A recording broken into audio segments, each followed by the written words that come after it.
तरफ से, भारत जन आंदोलन की तरफ से सेवा जोहार, जय हिंद। पेशा कानून अभी तक भारत में किसी प्रदेश में लागू नहीं हुआ। ध्यान से सुनिएगा कि पेशा कानून लागू होने के बाद भी भारत के कोई भी प्रदेश में पेशा कानून लागू नहीं हुआ। हम आवाज करते हैं कि पेशा कानून को लागू करो, नियम बनाओ।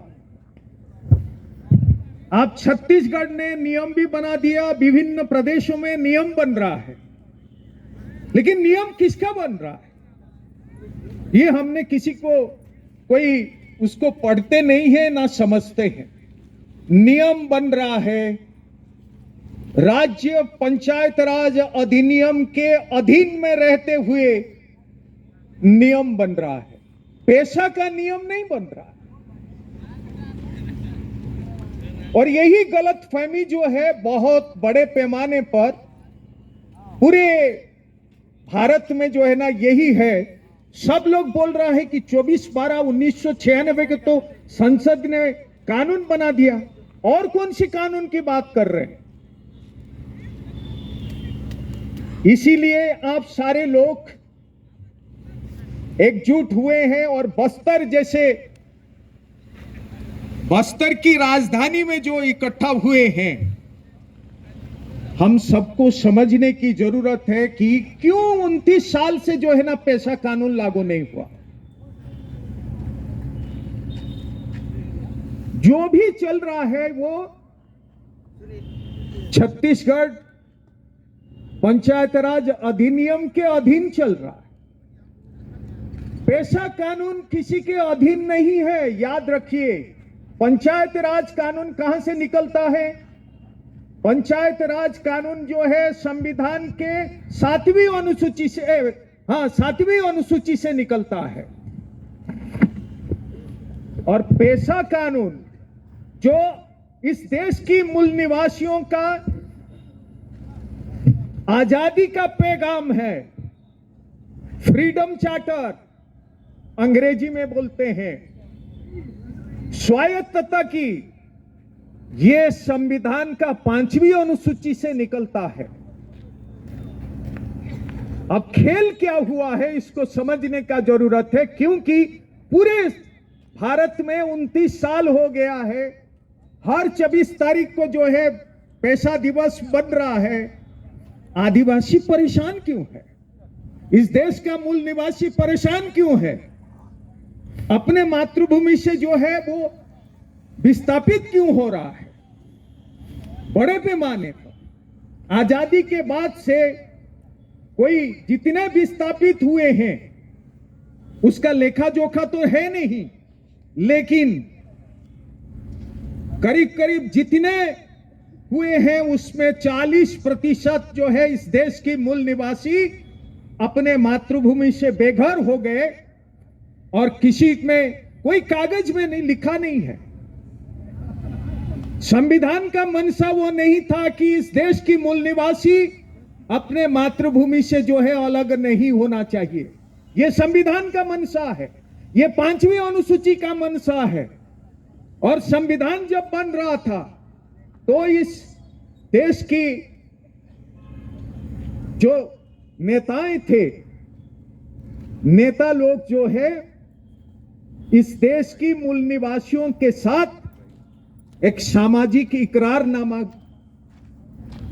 हुआ था, जिसको अंग्रेजी में बोलते हैं सोशल कॉन्ट्रैक्ट हुआ था इस देश के मूल निवासियों के साथ।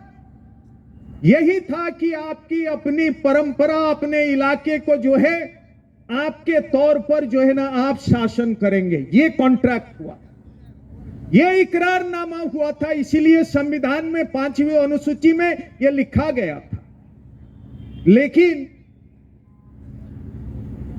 आजादी के बाद से जो है उसको कोई ध्यान नहीं दिया, असंतोष बढ़ते गया, और इस देश की मूल निवासियों के साथ जो है जो परेशानी हुई, जिसको बोलते हैं कि पहला तो जो है वो अपने इलाके से विस्थापित होते गया, उसकी इलाका, उसका संस्कृति विखंडित हो गया, वो कहां गया उसका पता नहीं, बिखराव हो गया, और उसके बाद अपने इलाके से बिखरने के कारण जो है आज के तारीख में वो विनाश की कगार में है।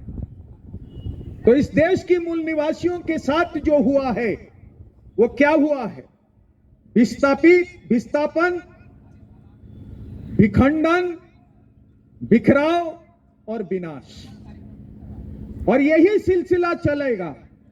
तो जैसे उत्तर अमेरिका में मूल निवासी आज पूरी तरह से खत्म हो चुके हैं, जो उनका इलाका था, और आज तो जहां है उनको कुछ एक पिंजरे जैसे जो है ना छोटे इलाके में सीमित कर दिए, वही हालत शायद हम जगेंगे नहीं, समझेंगे नहीं तो भारत के मूल निवासियों के साथ वही होने वाला है। और बड़े पैमाने पर अभी बस्तर में जो है बड़े बड़े परियोजना के लिए कंपनियां आएंगे, भू अधिग्रहण होगा और विस्थापन होगी, और कहां जाएंगे पता नहीं चले। तो अपना कहना है कि ये जो कानून बना था, ये कानून उसी का ही 5वीं अनुसूची से निकला था कि अनुसूचित क्षेत्र में वो मूल निवासी अपने तौर तरीके से जिएंगे। इसीलिए क्योंकि आजादी के पहले जो है वो इस देश की मूल निवासी आजाद था, और आजादी के बाद इस देश की मूल निवासी जो है वो पराधीन हो गया, आजादी नहीं रहा, गुलामी हो गया। इसीलिए गुलामी कहते हैं कि उसके बिना इजाजत से उसके इलाके में पुलिस, फॉरेस्ट वाला, सारे अधिकारी घुस गए, पहले नहीं घुसे थे।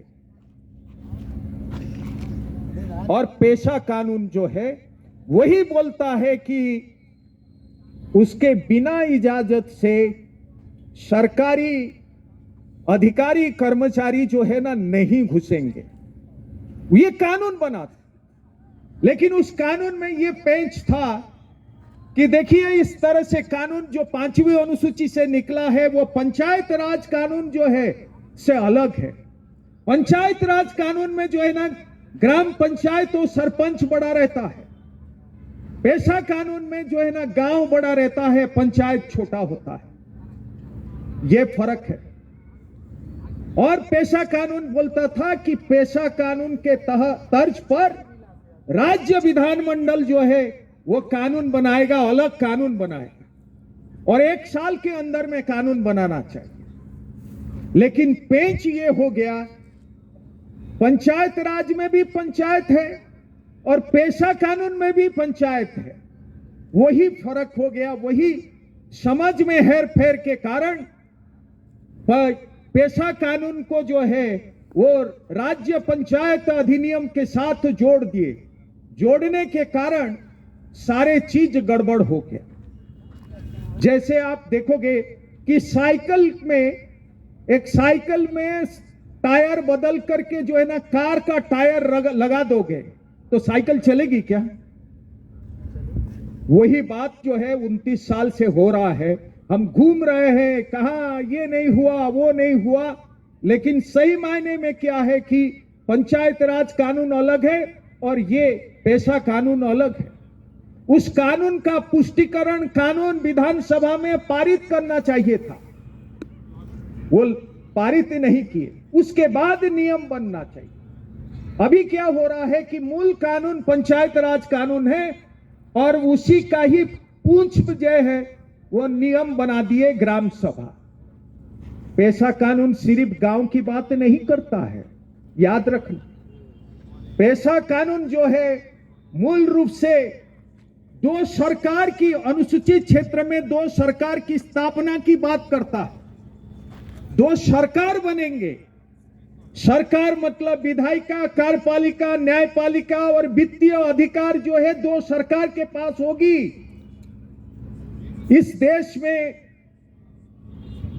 पेशा कानून के पहले तीन सरकार जो है तीन इलाके में थे। पहला जो है ना संघीय सरकार जो दिल्ली सरकार है, और राज्य सरकार, और उत्तर पूर्वी क्षेत्र में जो इलाका है कुछ आदिवासियों के इलाका है, वहां सोसासी जिला परिषद के नाम से जो है ना एक सरकार है। 24/12/1996 के बाद भारत की संसद ने यह कहा कि पूरे 5वीं अनुसूची के इलाके में जहां आदिवासी रहता है, अनुसूचित क्षेत्र है, वहां 2 सरकार की स्थापना होना चाहिए। इसलिए धारा 4 कानून को देखिएगा, धारा 4 घ में जो है वो सरकार की बात कहा है। वो सिर्फ ये ग्राम सभा नहीं कि जो कि सचिव उसको चलाएगा, वो सरकार है। अब उस सरकार की ताकत देनी चाहिए, अभी तक ये बात उठ नहीं रहा। दूसरी बात, 4(9) को पढ़िएगा।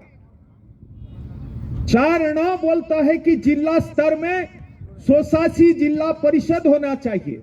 मतलब हर जिले में जो है जिला सरकार होगी। सरकार मतलब विधायिका, कार्यपालिका, न्यायपालिका और वित्तीय अधिकार होगा। वो कहां है? जब तक ये नहीं होगा तब तक आप सोसासी हो ही नहीं सकते, क्योंकि आपके इलाके पर आपका अधिकार नहीं होगा। तो कैसे होगा? आपके पास जो है ना वित्तीय अधिकार नहीं होगा, आप कर्मचारियों को जो है ना नियुक्ति नहीं दे सकते हैं, तो कैसे सरकार बनेंगे आप? अब ये चीज सरकार बनने की बात है, और सरकार जो है ना कानून बनाएगा, क्योंकि विधायिका की पावर है। वही 4 घ में लिखा है कि आदिवासी अपने गांव की जो पारंपरिक सीमा है, उस सीमा के अंदर में आने वाला सारे संसाधन का मालिक जो है ना ग्राम सभा है, उसके सहमति के बिना वो कोई भी चीज हस्तांतरित नहीं होना चाहिए। लेकिन बड़े पैमाने पर आप देख लीजिए, अनुसूचित क्षेत्र में जो है संसाधन, जंगल, जमीन, सारे चीज जो है हस्तांतरित हो रहा है, और लोग खरीद करके जो है ना ले जा रहे हैं या हड़प रहे हैं। ये गलत है। और न्यायपालिका जो होगा वो न्यायपालिका की नया होगा। ये जो सरकारी न्यायपालिका है, आपके हर जिला में जिला कोर्ट है, या आपके सब डिवीजन में जो है ना कोर्ट रहता है, उससे अलग हटकर हर गांव में जो है ना कोर्ट होगा। हर गांव में कोर्ट होगा। जो पारंपरिक जो झगड़ा निपटार करने की जो व्यवस्था थी, उसका स्थापना होना जरूरी है। मैं कुछ साल पहले जो है ना मेघालय गया था, और मेघालय